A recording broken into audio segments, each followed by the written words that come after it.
فلا أقسم بمواقع النجوم وإنه لقسم لو تعلمون عظيم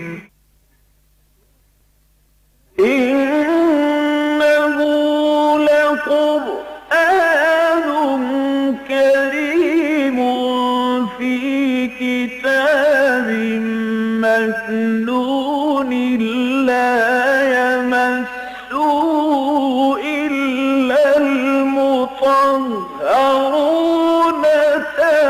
تنزيل من رب العالمين.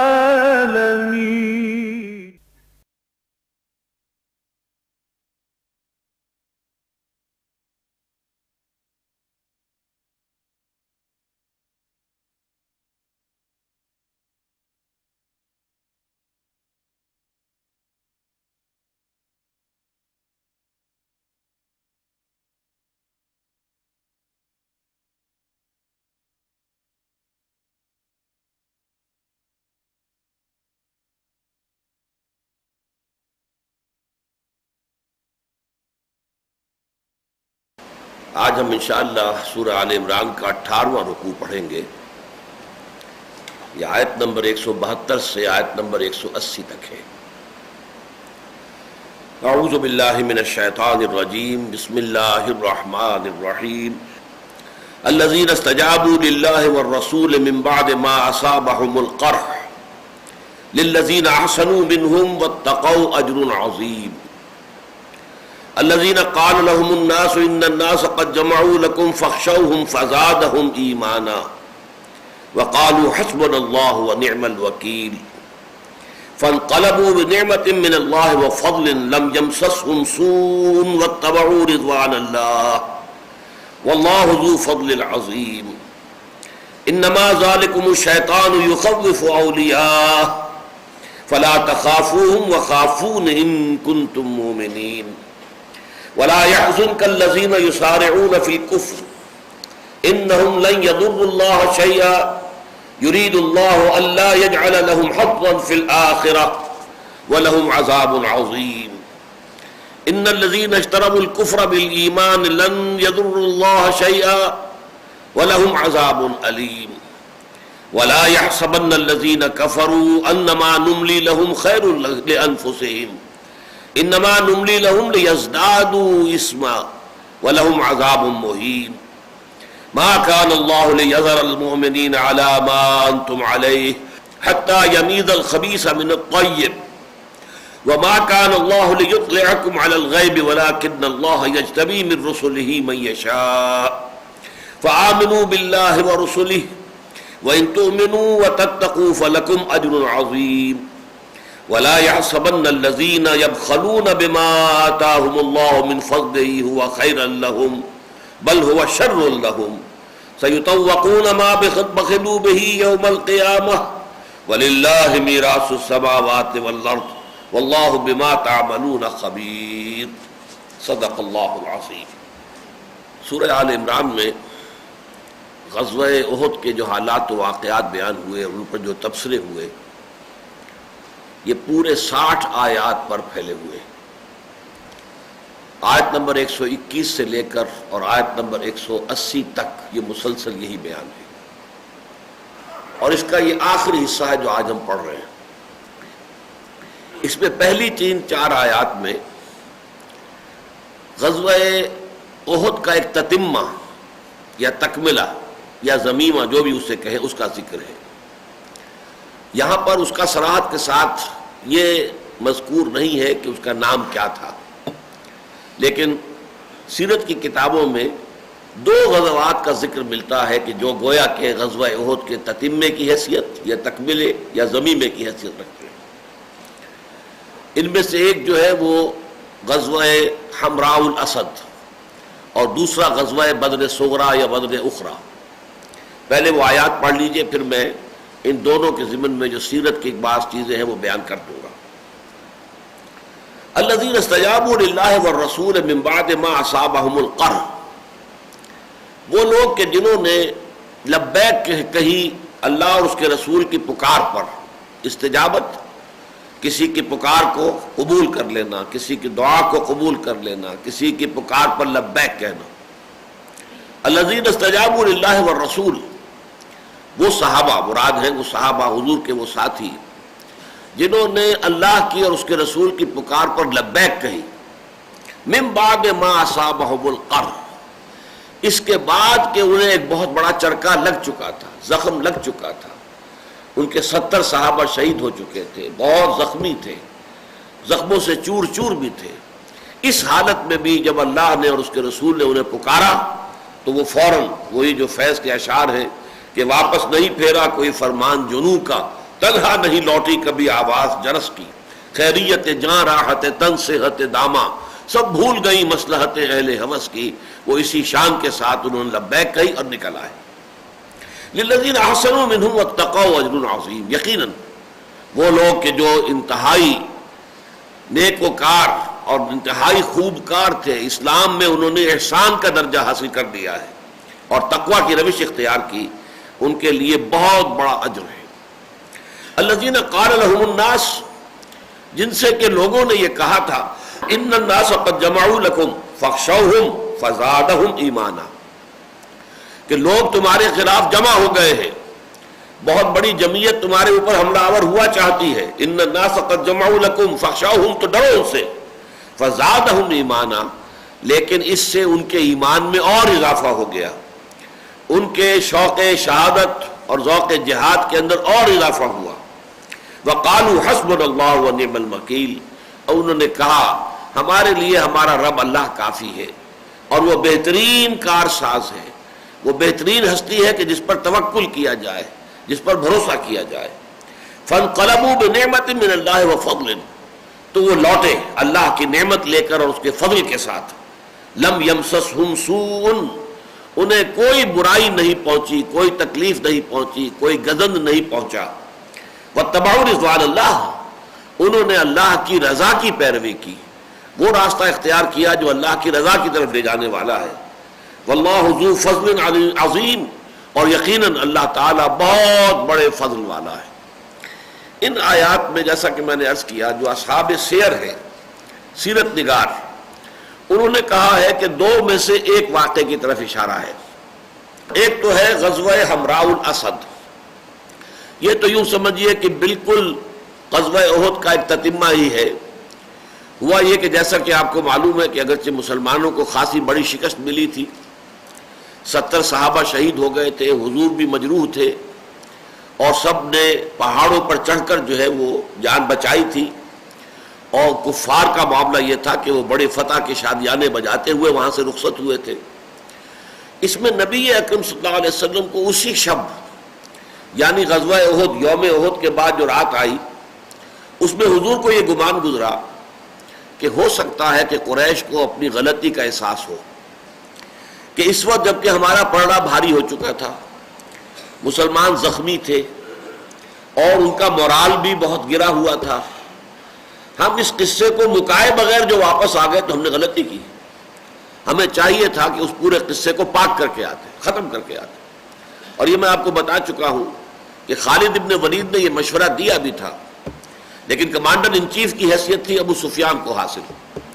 خالد ابن ولید نے یہ کہا تھا کہ ہمیں پہاڑوں پر چڑھ کر ان کا خاتمہ کر دینا چاہیے، لیکن ابو سفیان نے یہ کہا کہ نہیں، اس میں اندیشہ بہت شدید ہے، نقصانات بہت ہوں گے، وہ اونچائی پر ہے، اوپر سے پتھراؤ ہی کریں گے، پتھر کھائیں گے، اسی سے ہماری جو ہے ہلاکت ہوگی، اوپر سے تیروں کی بارش کریں گے، اس سے ہلاکت ہوگی۔ لہذا اس نے اسی میں سمجھی کہ بس جو کچھ ہمیں حاصل ہو گیا ہے، ایک کامیابی ہمیں مل گئی، اور ہمیں جو ہے اس وقت جو فتح حاصل ہو گئی ہے وہ کافی ہے، اس پر کفایت کریں اور واپس چلیں۔ تو حضور کو یہ اندیشہ ہوا کہ انہیں یہ خیال آئے گا کہ یہ ہم سے غلطی ہوئی ہے، لہذا ہمیں ان کا تعاقب کرنا چاہیے، مبادا وہ یہ سمجھ کر کہ مسلمان تو اس وقت جو ہے شکست خوردہ بھی ہے اور ان کے دل جو ہے پشمردہ بھی ہے، تو اس حوالے سے ہم آئیں اور فوراً حملہ کر دیں، اس کی بجائے انہیں یہ خبر جانی چاہیے کہ مسلمان تو تمہارے تعاقب میں آ رہے ہیں، ان کے حوصلے تو اتنے بلند ہیں، ان کا مورال اتنا اونچا ہے کہ وہ تو اس حالت میں بھی تمہارا تعاقب کر رہے ہیں، تمہارے پیچھے ہیں۔ اس کے لیے پھر حضور نے صبح ہی صبح اگلے دن اعلان کر دیا کہ چلیں اب ہمیں کوچ کرنا ہے، ہمیں قریش کا پیچھا کرنا ہے، تعاقب کرنا ہے. اور اس میں شرط آپ نے یہ لگا دی کہ صرف وہ لوگ اب ہمارے ساتھ جائیں گے جو غزوہ احد میں شریک تھے. اس موقع پر عبداللہ ابن ابی نے کوشش بھی کی کہ مجھے اجازت مل جائے کہ میں بھی آپ کے ساتھ چلوں. حضور نے انکار کر دیا، نہیں، کیونکہ وہ 300 آدمیوں کو لے کر علیحدہ ہو گیا تھا احد کے دن. لیکن اب جب اس نے چاہا کہ میں ساتھ چلوں تو حضور نے اسے اجازت نہیں دی. ایک اور صحابی کو اجازت دے دی. انہوں نے عذر پیش کیا تھا کہ میرے والد نے مجھے حکماً روک لیا تھا غزوہ احد کے دن، میری چھوٹی چھوٹی بچیاں ہیں، ان کی دیکھ بھال کرنے والا کوئی نہیں تھا، لہذا میرے والد نے مجھے حکماً روک لیا تھا. تو حضور نے ان کو اجازت دے دی، لیکن عبداللہ ابن ابی کو اجازت نہیں دی گئی. تو حضور وہاں سے نکلے ہیں اور مدینے سے 8 میل باہر آ کر حمراء الاسد ایک جگہ ہے، وہاں آپ نے خیمے لگا دیے، وہاں آپ نے اپنا جو ہے کیمپ قائم کر دیا. اسی دوران میں ایک خزاعی، یہ خزاع کا قبیلہ جو ہے بنو خزاعہ، یہ قریش کا حلیف رہا ہے، بنی ہاشم کا خاص طور پر. تو ان میں سے معبد ابن ابی معبد خزاعی کا گزر وہاں سے ہوا. اس نے حضور سے ملاقات بھی کی اور ایمان بھی لے آیا. اور اس کے بعد حضور نے اس کے ذمے ایک خدمت لگائی کہ تم جاؤ مکے کی طرف اور قریش کو یہ خبر دے دو، ابھی جا رہے ہیں، راستے ہی میں ہوں گے، یہ جو ابو سفیان اپنا لشکر لے کر واپس جا رہا ہے، راستے میں ہوں گے، تم جا کر انہیں خبر دے دو کہ محمد صلی اللہ علیہ وسلم اور ان کے ساتھی وہ تمہارے تعاقب میں آ رہے ہیں اور جمعیت بہت بڑی ہے. اور اب وہ لوگ بھی آ رہے ہیں کہ جو غزوہ احد میں نہیں حاضر ہوئے تھے وہ بھی آ رہے ہیں، وہ بھی شریک ہو رہے ہیں، لہذا بہت بڑی جمعیت لے کر محمد آ رہے ہیں. تو اس طریقے سے آپ نے چاہا کہ ان کے اوپر ایک روک قائم ہو جائے. دوسری طرف یہ کہ واقعتاً وہی ہوا جو حضور کو اندیشہ تھا. ابو سفیان جب مقام روحا پر پہنچا ہے تو وہاں یہ مدینے سے کوئی 36 میل کے فاصلے پر، ابھی مدینے سے 36 میل نکلے ہیں، تو اسے خیال آیا کہ واقعی ہم سے غلطی ہوئی ہے. لہذا اس نے مکے والوں سے مشورہ کیا کہ کیا خیال ہے، اور مشورہ یہی ہوا کہ واقعتاً ہمیں ان کا تعاقب کرنا چاہیے، ہمیں ان کے پیچھے جا کر فیصلہ حملہ کرنا چاہیے. لیکن یہ کہ ادھر سے وہی بنو خزاعہ کے معبد ابن ابی معبد خزاعی آ گئے. انہوں نے جو خبریں دی ابو سفیان کو کہ وہ تو محمد تمہارا پیچھا کرنے کے لیے مدینے سے نکل چکے ہیں اور وہ جو ہے حمراء الاسد تک آئے ہوئے ہیں، وہاں ان کا کیمپ لگا ہوا، میں وہاں سے آ رہا ہوں، ان کے حوصلے تو بڑے بلند ہیں، وہ تو تم سے جو ہے اپنی شکست کا انتقام لینے کے لیے آ رہے ہیں. تو اس کا اتنا روب پڑا کہ پھر وہ وہاں سے واپس انہوں نے طے کر لیا کہ اب مکے ہی جاتے ہیں. اب تو اگلے سال، جس کا کہ وہ چیلنج دے کر آئے تھے جب جا رہے تھے احد سے، تو ابو سفیان نے یہ کہا تھا کہ اب اگلے سال پھر ملاقات ہوگی بدر کے مقام پر. دوبارہ گویا کہ الٹیمیٹم جو ہے اگلے سال کے لیے مقابلے کا وہ دے کر وہاں سے گزرا تھا. تو انہوں نے سوچا کہ اب واقعتاً ہم اور پوری طرح تیاری کر کے اب ہم اگلے سال بدر ہی کے میدان میں محمد اور اس کے ساتھیوں صلی اللہ علیہ وسلم ورضی اللہ تعالی عنہ اجمعین کے ساتھ جو ہے آخری فیصلہ چکائیں گے. لیکن ادھر سے بھی ایک قبیلہ عبد القیس کا قافلہ آ رہا تھا جو مدینے کی طرف آ رہا تھا. تو ان لوگوں سے ابو سفیان نے یہ کہا کہ تم جا کر وہاں پر پروپیگنڈا کرو، مسلمانوں کو ڈراؤ کہ قریش کا بہت بڑا لشکر ہے جو آ رہا ہے تمہارے اوپر حملہ کرنے کے لیے. لیکن ظاہر بات ہے کہ مسلمانوں کو جب آ کر انہوں نے وہ بتایا تو مسلمانوں نے کہا کہ ہمیں اس کی پرواہ نہیں ہے، ہمیں تو اللہ تعالیٰ کی مدد کے اوپر اور اس کی نصرت پر ہمارا بھروسہ ہے. تو ایک تو یہ ہے جس کو غزوہ حمراء الاسد کہتے ہیں. یہ غزوہ اس معنی میں ہے کہ آپ مدینے سے نکلے ہیں اور 8 میل دور آ کر آپ نے کیمپ لگایا ہے، ورنہ یہ کہ باقاعدہ کسی جنگ کی نوبت نہیں آئی. بعض حضرات اس کو علیحدہ سے ذکر کرتے بھی نہیں ہیں، بلکہ صرف غزوہ احد ہی کے جو حالات ہیں انہی کے تذکرے میں اس کا بھی ذکر ہو جاتا ہے، لیکن بعض حضرات کے نزدیک باقاعدہ اس کا عنوان ہے غزوہ حمراء الاسد. اب آپ اس غزوے کی جو تفاصیل میں نے آپ کو بتائی ہے ان کو ذہن میں رکھ کر ان آیات کا ترجمہ دوبارہ کیجیے. الذین استجابوا للہ والرسول من بعد ما اصابهم القرح، یعنی احد کے دن جو چرکا مسلمانوں کو لگ چکا تھا، جو زخم انہیں لگے تھے، 70 ان کے شہید ہوئے تھے، بہت زخمی تھے، زخموں سے چکنا چور تھے، اس کے بعد بھی اب اللہ کے رسول نے کہا کہ نکلو، چلو تعاقب کرو قریش کا، تو انہوں نے فوراً لبیک کہی.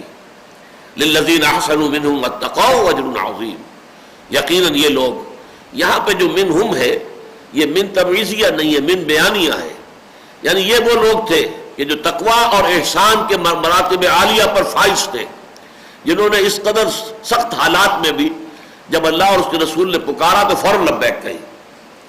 للذین احسنوا منہم واتقوا اجر عظیم. الذین قال لهم الناس ان الناس قد جمعوا لكم فاخشوهم.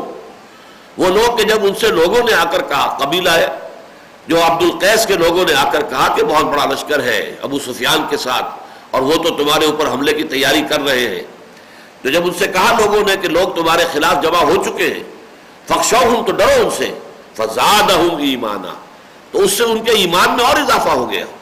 وقالوا اور انہوں نے کہا حسبنا اللہ ونعم الوکیل، ہمارے لیے تو اللہ کافی ہے، اللہ کی مدد، اللہ کی نصرت، اللہ کی تائید یہ اگر ہمارے شامل حال ہے تو ہمیں کوئی خوف نہیں. وہ گویا کہ وہی بات کہ ان ینصرکم اللہ فلا غالب لکم، اسی سورہ مبارکہ میں ہم پڑھ چکے ہیں. اگر اللہ تمہاری مدد کرے گا تو تم پر کوئی غالب نہیں آ سکتا. وَإِن يَخْذُلْكُمْ اگر وہ تمہارا ساتھ چھوڑ دے فَمَنْ ذَا الَّذِي يَنصُرُكُم مِّن بَعْدِهِ تو پھر کون ہے جو اس کے بعد تمہاری مدد کر سکے. وَقَالُوا حَسْبُنَا اللَّهُ وَنِعْمَ الْوَكِيلُ اور انہوں نے کہا کہ ہمارے لیے ہمارا رب کافی ہے، اس کی مدد اور نصرت پر ہمارا بھروسہ ہے اور وہ بہترین کارساز ہے. فَانْقَلَبُوا بِنِعْمَةٍ مِّنَ اللَّهِ وَفَضْلٍ تو وہ لوٹ آئے. وہاں پر حمراء الاسد میں حضور نے انتظار کیا، لیکن یہ ہے کہ چونکہ قریش کا لشکر واپس نہیں آیا، نہیں پلٹا، وہ چلا گیا.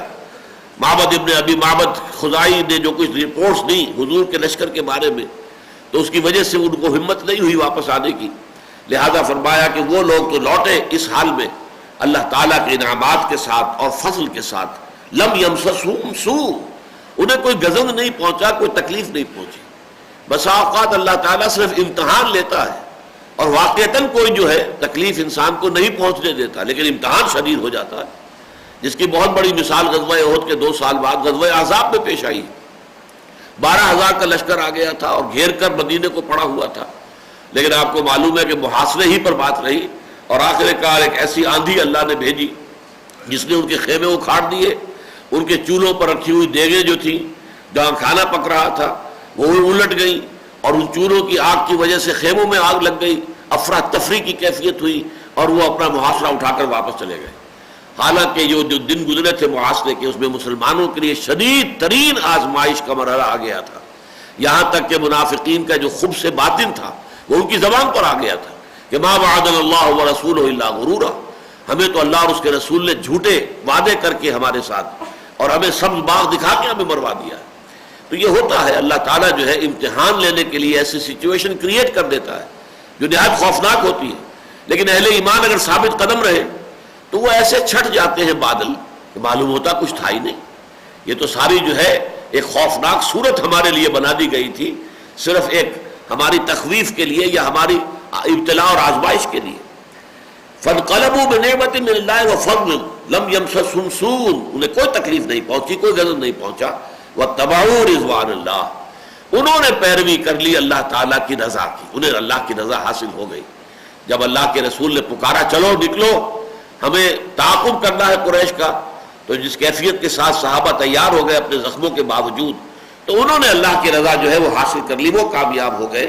واللہ ذو فضل عظیم اور اللہ تعالیٰ جو ہے بڑے فضل عظیم والا ہے، اس کا فضل بہت ہے، اس کے خزانے جو ہے وہ ناپیدا کنار ہیں، اتھاہ ہیں، وہ تو اتنے ہیں کہ ان کے اندر کبھی کوئی کمی نہیں آتی. وہ جتنا چاہتا ہے دیتا ہے اور جس قدر چاہے کسی کو نواز دے اس کے خزانوں میں کوئی کمی نہیں آتی.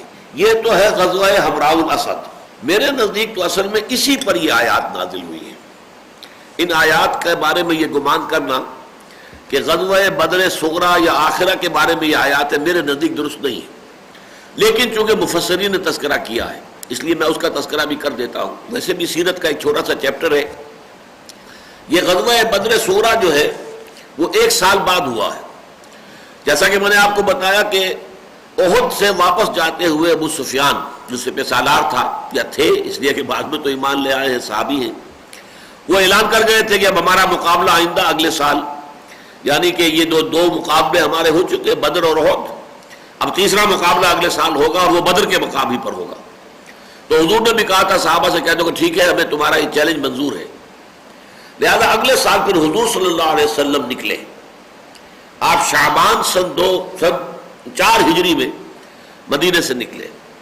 آپ کے ساتھ اب 1500 تو تھے جن کو پیادے کہا جائے گا، پیدل، اور 10 گھڑ سوار تھے، 10 گھوڑوں کا ایک رسالہ، اور آپ آ کر میدان بدر میں آپ نے خیمے لگا دیے، اپنا کیمپ قائم کر دیا، کیونکہ چیلنج ان کا بدر کے مقام کا تھا کہ بدر پر آئیں گے، بدر میں پھر مقابلہ ہوگا آئندہ۔ ادھر ابو سفیان نکلا مکے سے، اس کے ساتھ 2000 تو پیادے تھے اور 50 جو ہیں گھڑ سوار تھے، رسالہ 50 گھوڑوں پر مشتمل تھا۔ وہ صرف ایک منزل باہر آ کر مکے سے مرز زہران ایک جگہ ہے، وہاں کیمپ لگایا، لیکن کچھ عجیب کیفیت اس کی تھی، طبیعت پر روب چھایا ہوا تھا مسلمانوں کا اور حضور کا، اور کچھ طبیعت آمادہ نہیں تھی، گویا کہ پچھلے سال کے دیے ہوئے چیلنج کو پورا تو کرنا چاہ رہا تھا لیکن طبیعت اس کا ساتھ نہیں دے رہی تھی۔ اس نے واپس آ کر وہیں پر مرز زہران میں مشورہ کیا قوم لوگوں سے بھی کہ دیکھیں یہ اس وقت موسم مناسب نہیں ہے، آج کل کہیں کوئی سبزہ نہیں ہے، ہریالی نہیں ہے، ہمارے اونٹوں کو جانوروں کو کھانے کو کچھ نہیں ملے گا، ویسے بھی جو ہے اس وقت خشک سالی کا موسم ہے، ہمارے لیے بھی دقت ہوگی، تو اس میں یہ ہے کہ زیادہ تکالیف کا اندیشہ ہے، تو میرا یہ خیال ہے کہ ابھی ہم اس کو ٹال دیں۔ تو کیا رائے ہے؟ تو معلوم ہوا کہ سبھی کا حال وہی تھا جو ابو سفیان کا تھا، سب نے کہا ٹھیک ہے جی واپس ہی چلنا چاہیے۔ چنانچہ وہ وہیں سے واپس ہو گئے اور حضور 8 دن منتظر رہے ان کے بدر میں، اس کے بعد آپ واپس آئے اور گویا کہ ایک اللہ تعالیٰ نے بہت بڑی فتح، اخلاقی فتح حاصل عطا فرما دی، اور یہ کہ آس پاس کے قبائل کے اوپر جو روک پڑ گیا کہ اب یہ کہ محمد صلی اللہ علیہ وسلم تو عین جو وقت معین تھا اس پر پہنچ گئے تھے، لیکن قریش کو ہمت نہیں ہوئی کہ مقابلے کے لیے آ سکے، تو اس کو کہتے ہیں بدر صغریٰ، یعنی بدر کا چھوٹا واقعہ، وہ بدر کبریٰ ہے جو سن 2 ہجری کے اندر غزوہ بدر ہوا، اسے بدر آخرہ بھی کہتے ہیں اور بدر الموعد بھی کہتے ہیں، جس کا وعدہ کیا گیا تھا، وہ بدر جس کا کہ وعدہ کیا گیا تھا جبکہ احد سے واپسی پر ابو سفیان نے کہا تھا کہ اب ہمارا آئندہ مقابلہ جو ہے نیکسٹ راؤنڈ یوں سمجھیے کہ وہ اب ہمارا ہوگا بدر کے مقام پر اگلے سال۔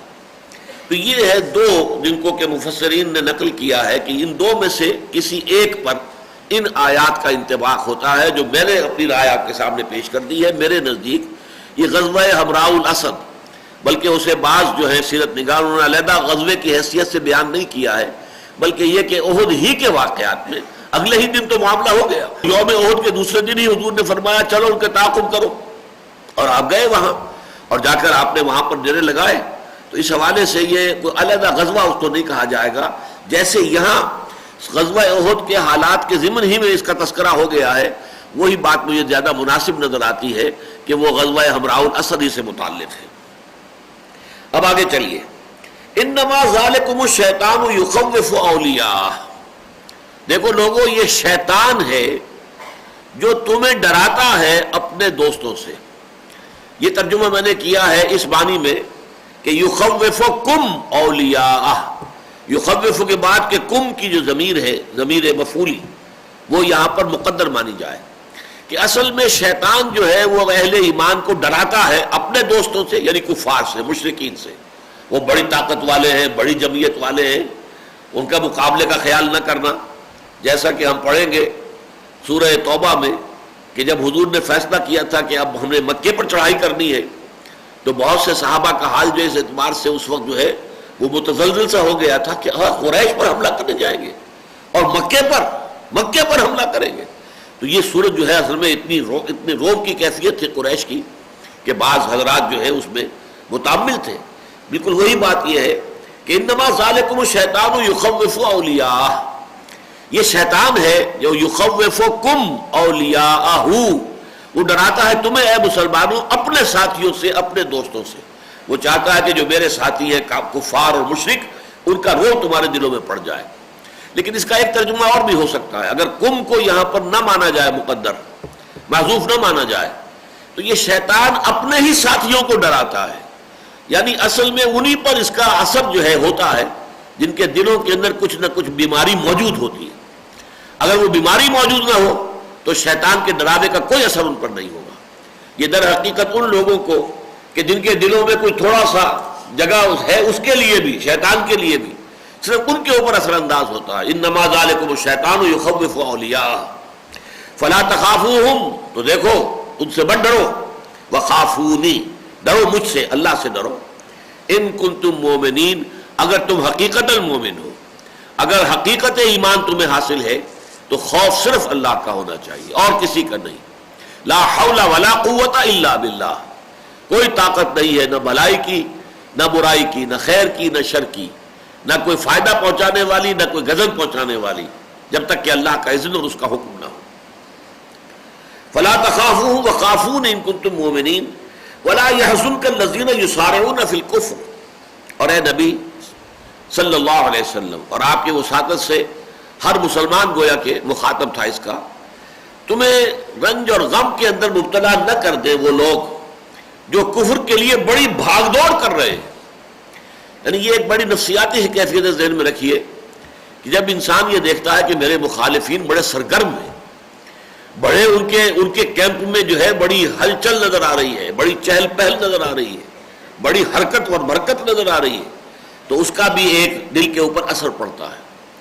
اسی لیے اس سورہ مبارکہ کے آخر میں بھی جو کنکلوڈنگ آیات ہے ان میں سے یہ آیت ہے وَلَا يَغُرَّنَّكَ تَقَلُّبُ الَّذِينَ كَفَرُوا فِي الْبِلَادِ مَتَاعٌ قَلِيلٌ ثُمَّ مَأْوَاهُمْ جَهَنَّمُ وَبِئْسَ الْمِهَادُ.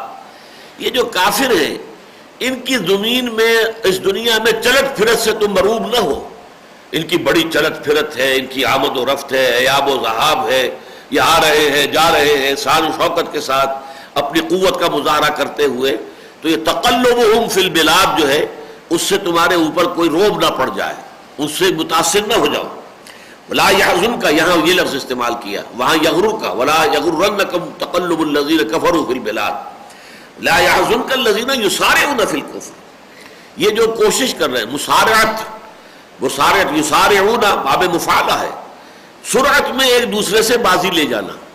وہ تم سے زیادہ بھاگ دوڑ کر رہے ہیں، تم سے زیادہ جو ہے چہل پہل دکھا رہے ہیں، بہت حرکت کے اندر لگے ہوئے ہیں، بہت تیاریاں کر رہے ہیں، بڑی سازشوں کے تانے بانے بن رہے ہیں. انہم لن یضروا اللہ شیئا، یہ ہرگز اللہ کا کچھ بھی نہیں بگاڑ سکیں گے. یہ اللہ تعالیٰ کو کوئی غضب، یعنی اللہ سے مراد اللہ کے دین، اللہ کے رسول کو ہرگز کوئی غضب نہیں پہنچا سکیں گے. یرید اللہ اللہ یجعل لہ حظا فی الآخرہ. اصل میں ان کی یہ چہل پہل جو ہے، یہ ان کی آمد و رفت اور ایاب و ذہاب جو ہے، یہ اس بات کی علامت ہے کہ اللہ تعالیٰ یہ نہیں چاہتا کہ ان کے لیے آخرت میں سرے سے کوئی حصہ رہ جائے. وہ دنیا کے اندر جو ہے وہ ساری اپنی نعمتیں جو ہے وہ استعمال کر لیں اور سارے عیش اڑا لیں یہیں پر، اور آخرت میں کوئی حصہ ان کا نہ ہو. اس کے لیے ذرا ان کی رسی دراز کرتا ہے. اگرچہ اہل ایمان پر اس کا ایک اثر ہوتا ہے، فطری طور پر، طبعی طور پر، جبلی طور پر کہہ لیجئے. جب اہل ایمان یہ دیکھتے ہیں کہ یہ اہل کفر جو ہیں ان کے ڈنکے بج رہے ہیں، ان کی سطوت ہے، عزت ہے، ان کو دنیا میں حکومت حاصل ہے، تو ایک اثر پڑتا ہے طبیعت کے اوپر. اس منفی طبیعت، اس اثر کو ختم کرنے کے لیے کہا گیا کہ وَلَا يَحْزُنكَ الَّذِينَ يُسَارِعُونَ فِي الْكُفْرِ إِنَّهُمْ لَن يَضُرُّوا اللَّهَ شَيْئًا يُرِيدُ اللَّهُ أَلَّا يَجْعَلَ لَهُمْ حَظًّا فِي الْآخِرَةِ. آخرت میں کوئی حساب ان کا نہ رہے، کوئی حصہ نہ رہے، کوئی نعمت اخروی جو ہے وہ ان کے نصیب میں نہ آئے. وَلَهُمْ عَذَابٌ عَظِيمٌ، اور ان کے لیے بہت بڑا عذاب ہے. إِنَّ الَّذِينَ اشْتَرَوُا الْكُفْرَ بِالْإِيمَانِ لَن يَضُرُّوا اللَّهَ شَيْئًا. اب یہ دوسری طرف وہ لوگ جنہوں نے ایمان ہاتھ سے دے کر کفر اختیار کر لیا. اشترا یشتری کہتے ہیں کسی شے کو خریدنا بیچنا، بیع و شرا. اشترا خریدنا، یشری شرا یشری بیچنا. تو بیچ کا مطلب کیا ہے کہ اس یہاں پہ تذکرہ ہو رہا ہے منافقین کا. انہیں کچھ نہ کچھ ایمان کی رمق حاصل ہوئی تھی، حضور کے دامن سے وابستہ ہونے کی سعادت نصیب ہوئی تھی، وہ ایمان لائے تھے. ذالک بانہم آمنوا ثم کفروا فتبع علی قلوبہم. سورہ منافقون کی جو آیت ہے نمبر 3، ذالک بانہم آمنوا ثم کفروا. یہ لوگ ایمان تو لائے تھے اور دھوکہ نہیں تھا ان کے پیش نظر، لیکن بعد میں جب آزمائش کا مرحلہ آیا تو اس میں اودے منہ کے بل گر گئے. تو گویا کہ یہ کفر عملی ان کا ہو گیا، کفر حقیقی ہو گیا. اگرچہ کفر قانونی نہیں ہوا، رہے مسلمان ہی، اس لیے کہ قانوناً جو ہے وہ منافق بھی مسلمان ہی ہوتے ہیں. لیکن یہ کہ فی الواقع جو ہے وہ ایمان سے ہاتھ دھو بیٹھے اور ایمان دے کر انہوں نے کفر حقیقی جو ہے وہ اختیار کر لیا، یعنی منافقت. ان الذین اشتروا الکفر بالایمان، جنہوں نے ایمان دے کر کفر حاصل کر لیا، خرید لیا. لن یضروا اللہ شیئا، وہ بھی اللہ کو کوئی گدن نہیں پہنچا سکیں گے۔ مراد وہی ہے، اللہ کے رسول کو، اللہ کے دین کو، اللہ پر ایمان لانے والوں کو کوئی نقصان نہیں پہنچے گا۔ یہ ساری جو بھی ان کی غداریاں ہیں، بے وفائیاں ہیں، عین وقت پر ساتھ چھوڑ جانا ہے، فوری طور پر تو یقیناً آپ کو معلوم ہے بنو سلمہ اور بنو حارثہ ان کے قدم بھی ڈگمگا گئے تھے کہ پہلے ہی ہماری نفری جو ہے 1/3 تھی، 3000 کے مقابلے میں 1000 تو ہم نکلے ہیں مدینے سے، اور ہمارے بھی 1/3 اب جا رہے ہیں، 300 جا رہے ہیں۔ تو ان کو جاتے دیکھ کر یقیناً طبیعتوں پر اثر ہوا، اور 2 خاندان جو تھے ان کے جو مسلمان تھے ساتھی حضور کے ساتھ، ان کے قدم ڈگمگائے تھے، لیکن پھر اللہ نے انہیں سہارا دیا، وہ قائم ہو گئے۔ تو اس حوالے سے وہ جو ایک منفی اثر پڑتا ہے انسان کی طبیعت پر، اس کو آپ یہ نہیں کہہ سکتے کہ وہ غیر فطری ہے، وہ ہے، فوری طور پر اثر ہوتا ہے۔ جیسے کہ آپ کے علم میں ہوگا کہ حضور کے صاحبزادے ابراہیم جب وہ عالم نزع میں تھے تو حضور کی آنکھوں میں آنسو آ گئے، آپ کے آنکھوں سے آنسو ٹپکے۔ تو بعض صحابہ کا حضور آپ اور آپ کے آنکھوں میں آنسو، یعنی وہ یہ سمجھتے تھے کہ حضور کا معاملہ جو ہے وہ تو اس قدر اونچا ہے، اتنا بلند ہے۔ یہ انسانی معاملات ہوتے ہیں، کسی کے فوت ہو جانے پر، کسی عزیز کے انتقال پر یہ صدمہ اور یہ رنج اور اس درجے متاثر ہونا کہ آنکھوں میں آنسو آ جائے۔ حضور نے فرمایا کیوں نہیں، یہ تو اصل میں اللہ کی رحمت ہے جو ہمارے دلوں میں اللہ نے ڈالی ہوئی ہے، یہ اس کا مظہر ہے۔ باقی ہم کہتے یہی ہیں کہ اللہ جو تجھے تیرا فیصلہ اس پر راضی ہے، ہم اللہ کے فیصلے پر کوئی احتجاج نہیں کرتے، اللہ کے فیصلے کی مذمت نہیں کرتے، مبادہ قطعاً نہیں، لیکن یہ کہ یہ اس کا جو ایک احساس فوری ہے انسانی طبیعت کے اوپر، یہ اس کی بالکل ایک فطری بات ہے۔ تو یہ فطری چیزیں جو ہے منافی نہیں ہے اس کی، لیکن یہ ہے کہ اگر اس کے اوپر دوام ہو جائے، استمرار ہو جائے، اگر مستقل طور پر اسی مقام پر آدمی قائم ہو جائے تو یہ یقیناً ایک منافقت کی بات ہے۔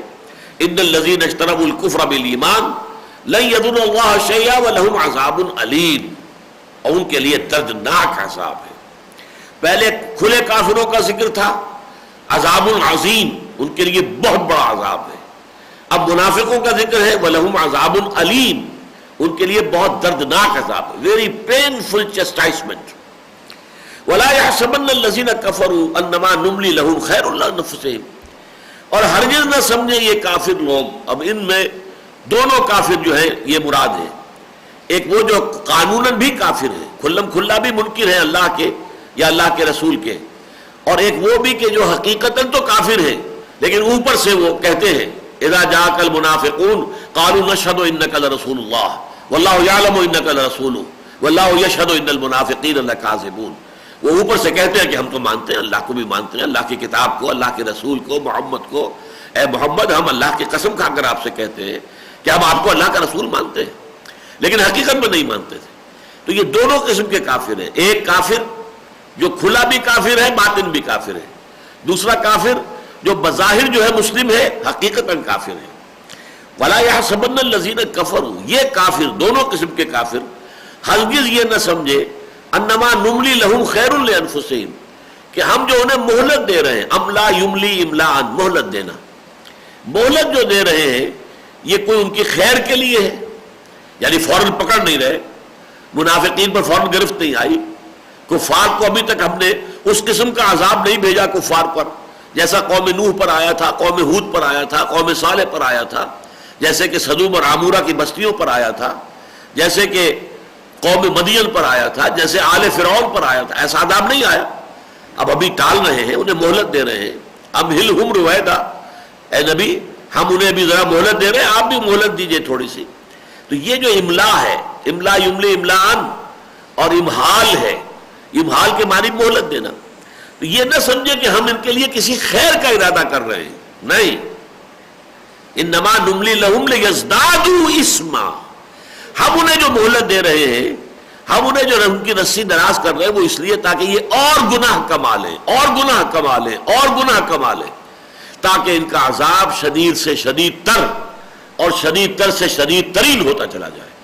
تو اس مہلت کو یہ اپنے حق میں خیر نہ سمجھیں، یہ مہلت ان کے حق میں شر ہے۔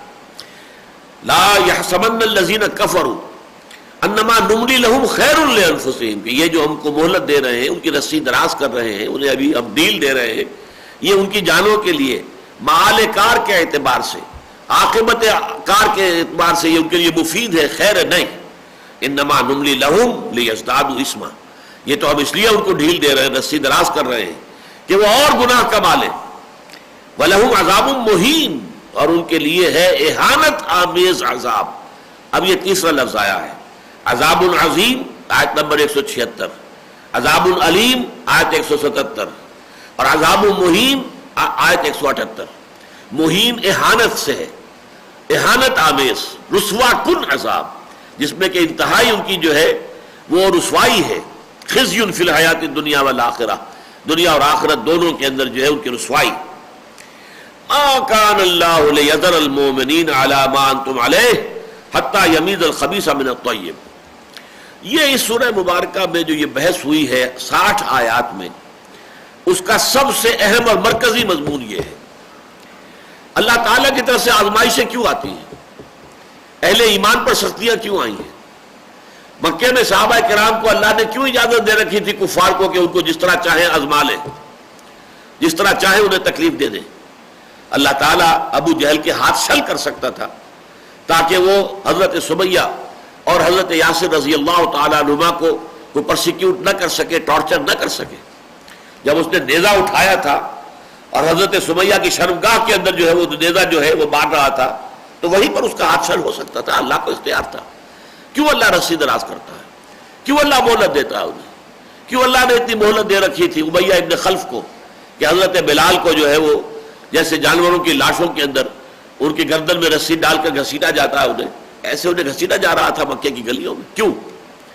اس کے اندر حکمت ہے، یہ حکمت ابلاغ، تاکہ ان کے محاسن اور ظاہر ہو جائیں، ان کی استقامت واضح ہو جائے، ان کے اندر صبر و ثبات کا جو پہاڑ ہے کوہ ہمالا وہ نگاہوں کے سامنے آ جائے. پھر یہ کہ اس میں یہ بھی فائدہ ہے، دیکھنے والوں کے دلوں پر اس کا اثر ہوتا ہے. یہ لوگ صبر و استقامت کے پہاڑ کوہ ہمالا، اور ان کا جرم کچھ بھی نہیں ہے. پرسیکیوشن کس بات کی ہو رہی ہے؟ انہوں نے کیا کیا ہے؟ کوئی چوری کی ہے، کوئی ڈاکہ ڈالا ہے، کسی کی عزت پر ہاتھ ڈالا؟ کچھ نہیں.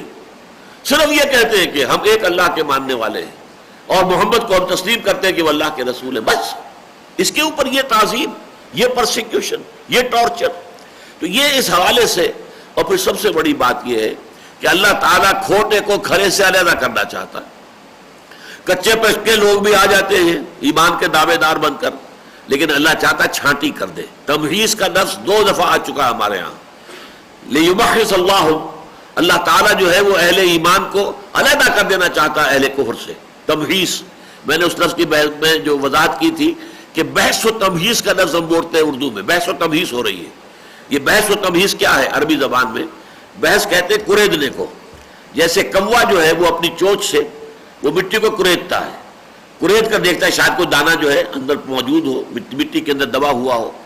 اچھا، جو کرید کر جو بھی مواد آیا اب اس کی سفٹنگ ہے، اس کو علیحدہ علیحدہ کرنا ہے، اس میں کوئی چیز اچھی ہے یا نہیں ہے.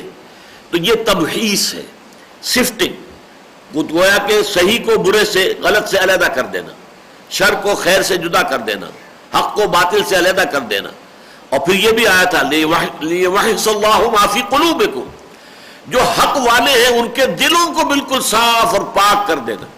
اگر ان کے دلوں میں کوئی علائش ہے، حب دنیا، حب مال کسی درجے میں بھی، اور وہ پورے یکسو ہو کر طالب آخرت ابھی نہیں بنے ہیں، اگر وہ حقیقی اعتبار سے طالب مولا نہیں بنے، اللہ ہی کے، لا مطلوب الا اللہ، لا محبوب الا اللہ، لا مقصود الا اللہ، اگر اس مقام پر فائز نہیں ہوئے ہیں، تو ان آزمائشوں کے ذریعے سے ان کے دلوں کے اندر سے یہ کھوٹ نکال دیے جائیں. اس کو اب یہاں پر آخری مرتبہ اس کو اسی مضمون کو جو کئی مرتبہ آیا ہے اس سورہ مبارکہ میں، کہ اس میں حکمت ہے اللہ کی، اس میں عظیم جو ہے فوائد مضمر ہیں. یہاں فرمایا ما کان اللہ لیذر المؤمنین علی ما انتم علیہ حتی یمیز الخبیث من الطیب. اللہ کی یہ بات نہیں ہے، شایان شان نہیں ہے، اللہ کو یہ بات قبول نہیں ہے، منظور نہیں ہے کہ وہ چھوڑے رکھے اہل ایمان کو اسی کیفیت میں جس میں کہ تم ہو. تمہارے اندر خیر اور شر ابھی ذرا ملا جلا ہے، صادق الایمان اور منافق رلے ملے ہیں. مسجد نبوی میں سب جمع ہو جاتے ہیں، حضور کے پیچھے نماز پڑھنے میں منافق بھی کھڑے ہوتے ہیں، بلکہ جو منافقوں کا سردار ہے سب سے بڑا عبداللہ ابن ابی، وہ تو اپنی چودراہٹ کے اظہار کے لیے کھڑے ہو کر پہلے لوگوں سے کہتا ہے لوگوں غور سے ان کی بات سنو، یہ اللہ کے رسول ہے۔ حالانکہ منافق تھا، بدبخت، وہ اللہ کا رسول نہیں مانتا تھا اپنے دل میں، وہ تو صرف یہ ہے کہ غزوہ بدر کے بعد وہ ایمان لایا تھا، غزوہ بدر سے پہلے ایمان بھی نہیں لایا، اور اس کے دل میں تو آگ بڑی بھڑک رہی تھی، اس لیے کہ اس کو بادشاہ بنانے کا فیصلہ ہوا تھا مدینے کا، اس کے لیے جو ہے تاج سونے کا تیار کیا جا چکا تھا، ابھی تاج پوشی رہتی تھی، رسم نہیں ہوئی تھی کہ حضور صلی اللہ علیہ وسلم تشریف لے آئے، بے تاج بادشاہ کی حیثیت سے مدینے میں داخل ہو گئے، اب اس کے سارے خواب چکناچور ہو گئے۔ اس لیے وہ تو اول روز سے، اول تو یہ کہ وہ غزوہ بدر تک تو ایمان لایا ہی نہیں، اڑا رہا کفر پر، حالانکہ اس کا قبیلہ جو ہے خزرج، اس کے بیشتر لوگ ایمان لے آئے، لیکن وہ کھڑا رہا۔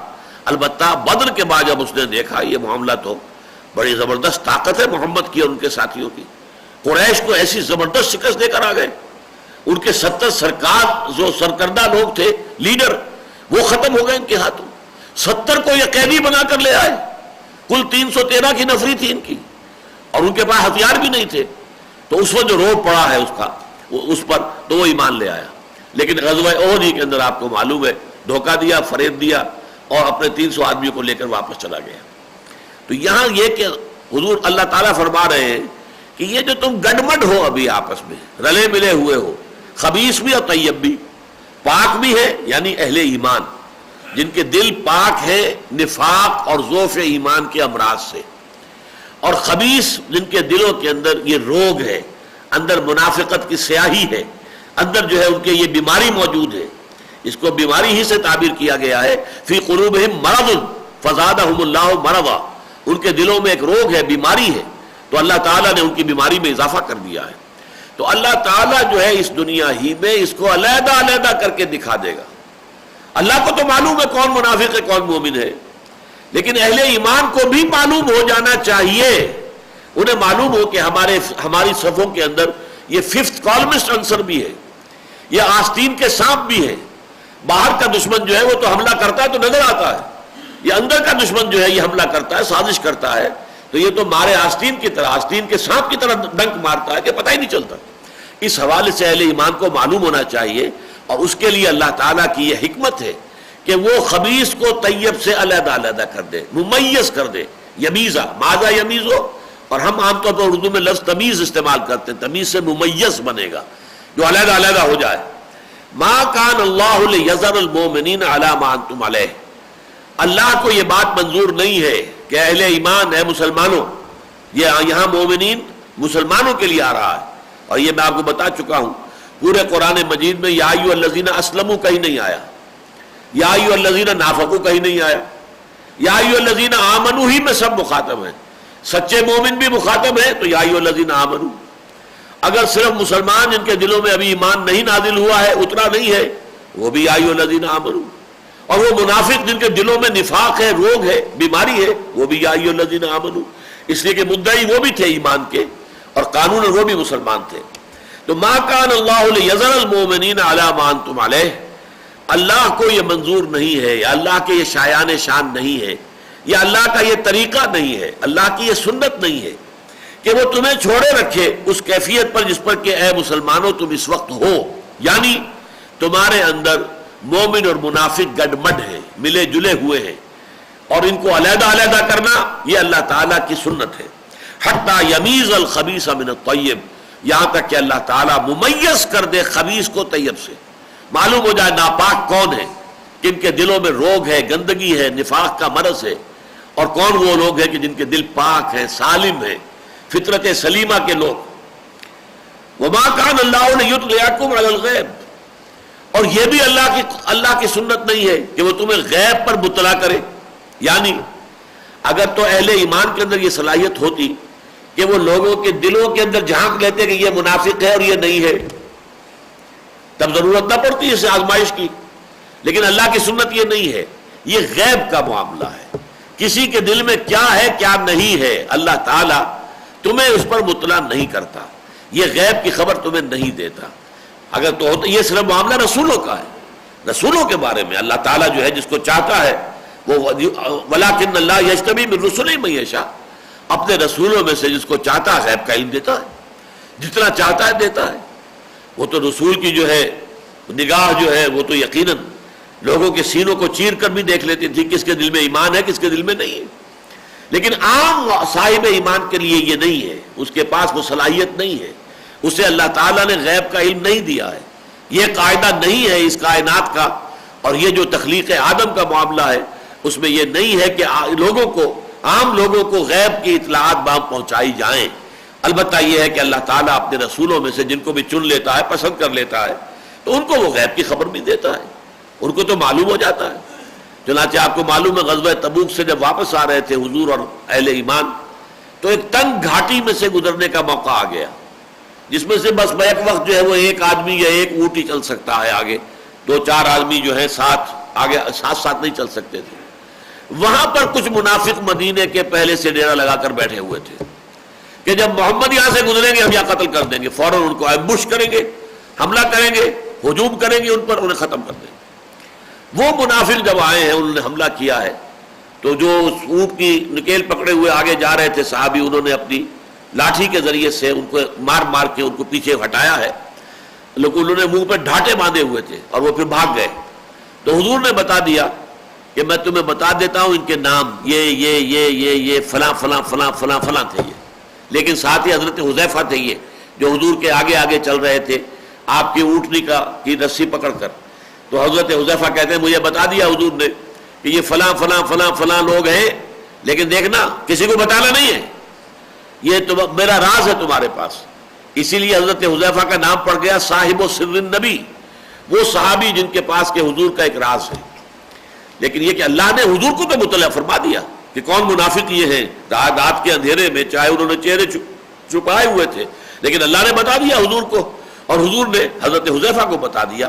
لیکن عام کسی صاحب ایمان کے لیے یہ شکل نہیں ہے کہ وہ اس طریقے سے غیب پر مطلع ہو جائے۔ وما كان اللہ لیطلعکم علی الغیب، اور اللہ کی یہ شان نہیں ہے، یہ طریقہ نہیں ہے، یہ سنت نہیں ہے کہ وہ تمہیں مطلع کرے غیب پر۔ ولیکن اللہ یجتبی من رسلہ من یشاء، ہاں لیکن اللہ تعالیٰ پسند فرما لیتا ہے اپنے رسولوں میں سے جس کو چاہتا ہے۔ یہ مسئلہ ذرا سمجھ لیجئے کہ علم غیب کا مسئلہ ہمارے ہاں جو عقائد کی بحثیں ہیں ان میں بہت ایک تلخ مسئلہ بنا ہوا ہے۔ اہل حدیث حضرات جس شدت کے ساتھ نفی کرتے ہیں علم غیب کی، اور دوسری انتہا پر بریلوی حضرات وہ عالم ما کانا و ما یکون الفاظ یہ لیتے ہیں اور اس میں اندر مبالغہ یہ کرتے ہیں گویا کہ کل علم حضور کے پاس تھا صلی اللہ علیہ وسلم، کل غیب کا علم۔ تو اس میں جو اصل اعتدال کی راہ ہے، اور وہ میں نے بہت مرتبہ پہلے اپنے دروس میں بیان کیا ہے کہ میں جب ابھی طالب علم تھا میڈیکل کالج میں، تو میں نے ایک بریلوی عالم دین جو منٹگمری میں تھے، اب سائیوال کہلاتا ہے، مولانا منظور شاہ صاحب، ان سے میں نے گفتگو کی۔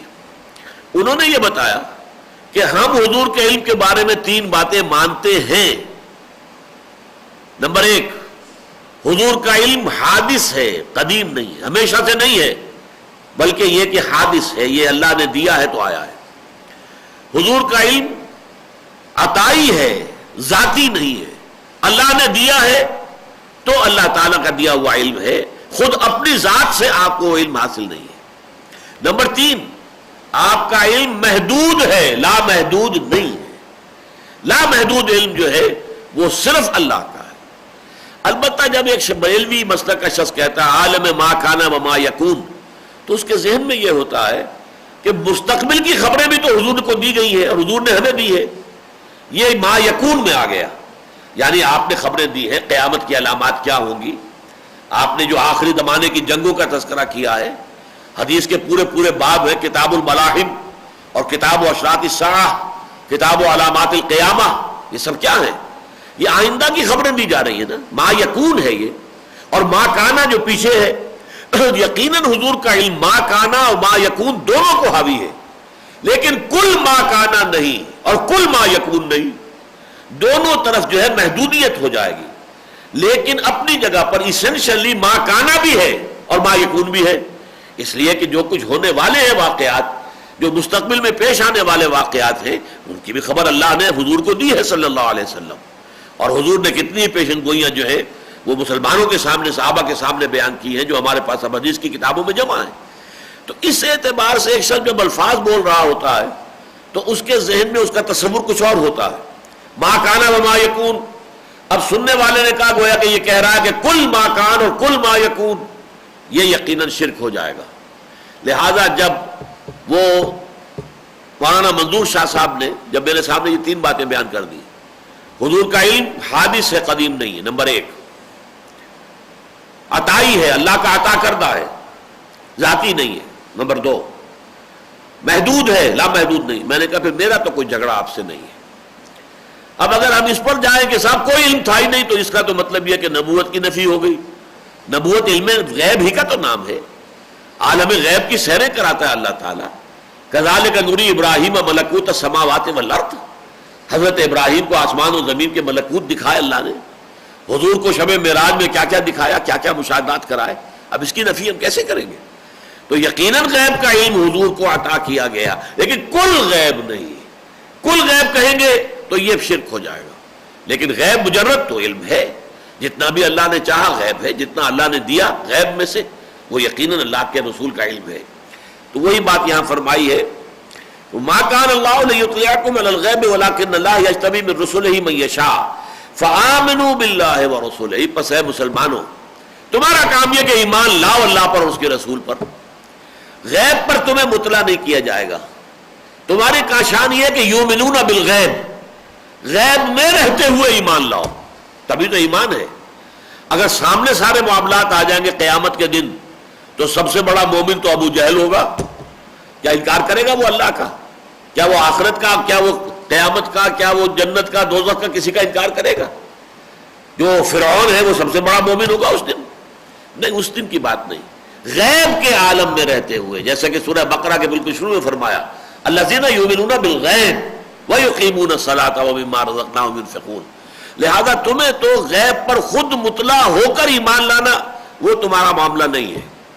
غیب پر تو ہم مطلع کرتے ہیں صرف اپنے رسولوں میں سے جس کو چاہیں جتنا چاہیں، لیکن تمہارا کام یہ ہے فآمنوا باللہ ورسولہ، ایمان لاؤ اللہ پر اور اس کے رسولوں پر.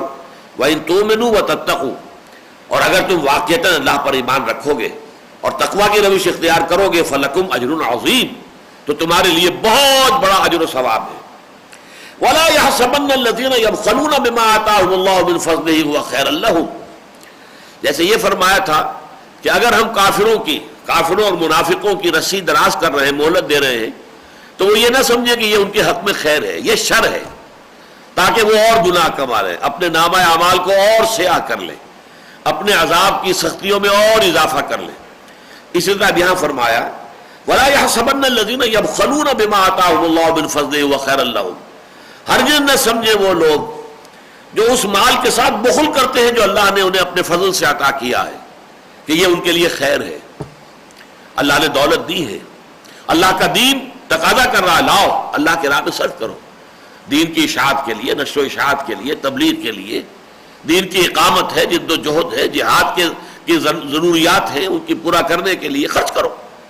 لیکن جو لوگ اس کے باوجود اپنی تجوریوں کے دروازے بند رکھتے ہیں، اپنی جیبیں جو ہیں ان تک ان کے ہاتھ نہیں جاتے، تو یہ نہ سمجھے کہ یہ اس کا خیر، پیسہ اگر ان کے پاس بچ گیا ہے، اگر ان کی تجوریوں کے اندر دولت ہے، سونا ہے، چاندی ہے، رکھیے تو یہ خیر ہے، نہیں، بل هو شر لهم، یہ ان کے لیے بہت بڑا شر ہے، بہت بڑی خرابی، بہت بڑی ان کے لیے مصیبت ہوگی قیامت کے دن. کیوں؟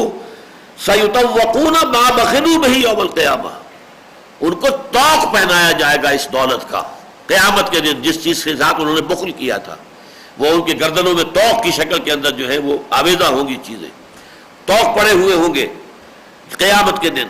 وَلِلَّهِ مِيرَاثُ السَّمَاوَاتِ وَالْأَرْضِ، اور بالآخر تو آسمان اور زمین کی کل وراثت اللہ ہی کے لیے ہے. یعنی آج آپ کو معلوم ہے آج کچھ مال آپ کے پاس ہے، چلیے کل آپ نہیں ہوں گے، آپ کے وارث کے پاس، آپ کے بیٹے کے پاس چلا جائے گا، ہوتے ہوتے یہ پوری دنیا ختم ہو جائے گی تو کہاں جائے گا وہ مال؟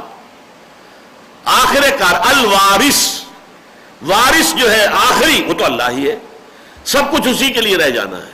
وَلِلَّهِ مِيرَاثُ السَّمَاوَاتِ وَالْأَرْضِ، یہ تو مالی میرا مال، میری فلاں شے، میری جائیداد، میرا کام، میری، یہ انسان کی دنیا کے اندر تھوڑے سے دیر کے لیے یہ جو چلت پھرت ہے، چہل پہل ہے، چمک دمک ہے، اور اس میں جو انسان کی جو ہے نظر خیرہ ہوتی ہے یہ کچھ بھی نہیں، اس کی حقیقت کچھ بھی نہیں۔ وَلِلَّهِ مِيرَاثُ السَّمَاوَاتِ وَالْأَرْضِ، آسمانوں اور زمین کی میراث اور وراثت بالآخر اللہ ہی کے لیے۔ وَاللَّهُ بِمَا تَعْمَلُونَ خَبِيرٌ، اور جو کچھ تم کر رہے ہو اللہ اس سے خوب باخبر ہے۔ بارک اللہ لی ولکم فی القرآن العظیم ونفعنی وإیاکم بالآیات والذکر الحکیم۔